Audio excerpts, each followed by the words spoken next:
barado na agad ang mga DDS. Barado na agad si Duterte kay Attorney Claire Castro. Kaka-appoint pa lang niya yesterday, yes, February 24. Kaka-appoint pa lang niya ni PBBM. Inappoint siya bilang Undersecretary ng Presidential Communication Office or PCO. And isa rin po siyang press officer ng Malacanang. So, ayan, ang galing-galing, bonggang-bongga talaga. Unang araw niya, pasabog siya, no? Ano ba ang gawain ng isang undersecretary or PCO? Ano po, undersecretary and press officer ng Malacanang? Ayon po dito, ni-research ko po para hindi kayo maguluhan at sasabihin nyo naman, gumagawa-gawa na naman ako ng kwento, which is alam naman na marami, pero dun sa mga hindi alam, ini-explain ko syempre. So, ito na nga yun, ang gawain ng undersecretary ng PCO ay, in this role, she oversees government communications and public relations. Ensuring, sinisigurado, the public is informed about government programs and policies. Ayan, in short, siya ang tagapagsalita ng ating PBBM or ng Malacanang. Siya ang tagapaghatid ng balita. Siya ang tiga-clear. Bagay na bagay sa kanya, no? Clear. Siya ang taga-clear ng mga intrigang binabato ng mga kalaban ng gobyerno. So, ayan, unang araw pa lang niya, barado na talaga siya. Ito, papanood ko sa inyo yung video. Sa mga nakapanood na, edi okay. Pero sa mga hindi pa, ito, available sa inyo. And before natin panoorin yan, please don't forget to subscribe, like, and share my video. Share para maraming marating ang ating video. Kasi good news po ito sa atin, sa mga nagtatangkilik at sa mga nagmamahal kay PBBM, sa mga makadiyos, sa mga may mabuting puso at ang hanap lagi ay kabutihan and righteousness sa bawat ginagawa. Ito ang channel nyo pagkat dito sa atin ay walang fake news. Tanging katotohanan lamang at kabutihan ang ating ipinamamahagi at itinatakwil natin ang kasamaan. So, share. And ito na po, panoorin natin. Nasa channel si Vicky Sara para to prevent her from running away. Well, anyway, alam naman natin kung ano ang unang pronouncement ng ating Pangulo. Sa una, of course, hanggat wala pa yung mga impeachment complaints, hanggat maaari ay wag na sanang matuloy. But since nandyan na, at hindi naman niya hawak, of course, ang Kongreso, dahil meron tayong separation of powers, hindi siya makikialam, hindi siya kikilos kung ito man ay matuloy o hindi matuloy. So, kung ang sinasabi lamang nila ay para ma-impeach si VP Sara, well, kanilang opinion yon.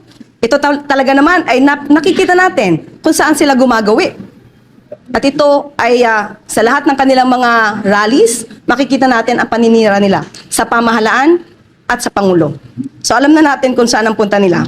Gusto nila ulit makuha ang power, ang authority, ang posisyon. They are veering towards dictatorship.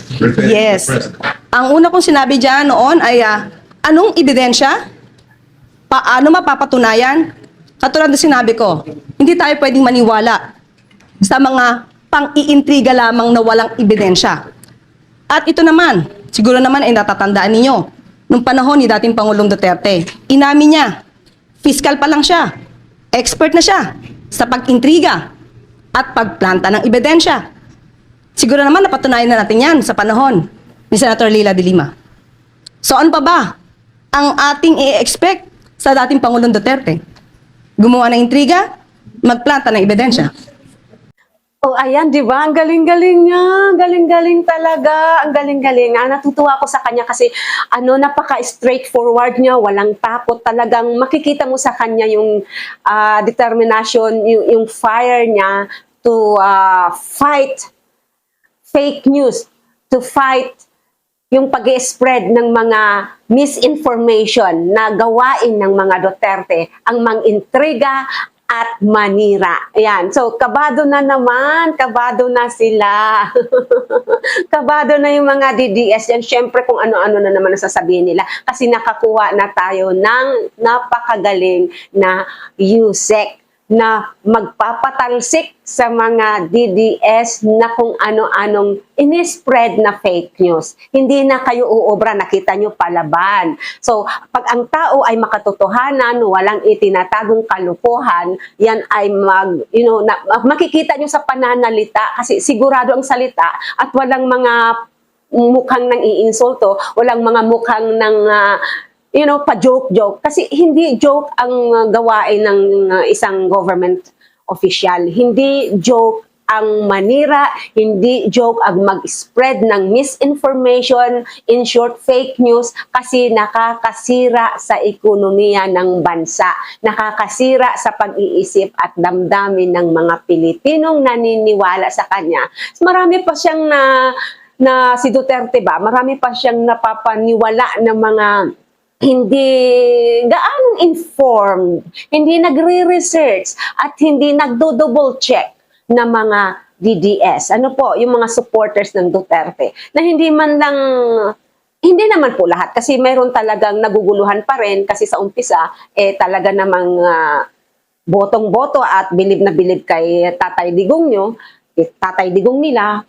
Pero may mga tao eventually ay nakaka-realize kasi nabubuksan ng isip. Kaya ito ang layunin ko sa pagbablog, sa pag-share ng mga news, sa pag-share ng mga pangyayari, to open yung eyes ng mga natutulog, to open yung mga eyes na natatabingan, na naniniwala sa mga fake news. No to fake news po tayo. Dapat puro katotohanan lamang at dito walang salitang hindi magagandang bibitawan. Ano po? Thank you so much for watching. At sa mga hindi pa nakapag-subscribe, please don't forget to subscribe, like, and paki-share na rin po. Share. Para dumami tayo, tulong nyo na rin sa akin habang ako naman ay gaganahang magbigay ng mga impormasyon na kailangan ninyong malaman para sa kabutihan ng ating bayan. Ano po? And just like I always say, believe in yourself, believe in God, and share love. Thank you so much and see you in my next vlog. God bless you all. Thank you so much.